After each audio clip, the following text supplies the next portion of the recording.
بسم الله الرحمن الرحیم. ایاک نعبد و ایاک نستعین. ګرانو ملګرو، څنګه چې تاسو ته ما ویلو چې موږ سره دا دوه پریمونه دي. یو تصویر خو به دې کې د عمران خان لګي دی، کې خو څه شک نشته.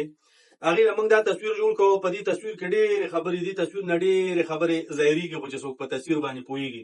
دا ستړی یم، دا اوس مې دا کار مارو کړ، دا بیکګراونډ مې د خان صاحب تصویر له جوړ کړو.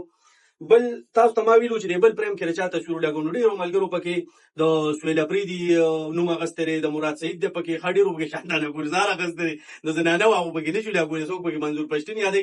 نو مطلب دا چې کسان پکې ډېر راغلي دي، څوک پکې ادم خان یادوي. دې کې موږ هغه سړي تصویر لګو په دې دویم کې چې چا د کام دپاره څه کړي یو. د یو کې خو بس دا د عمران خان تصویر شه، د ده خبره ختمه شوه.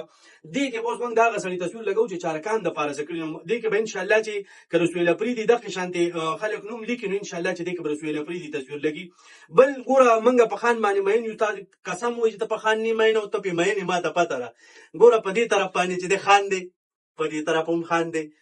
ورېږه دا وګوره، په دې خان دی، دا وګوره.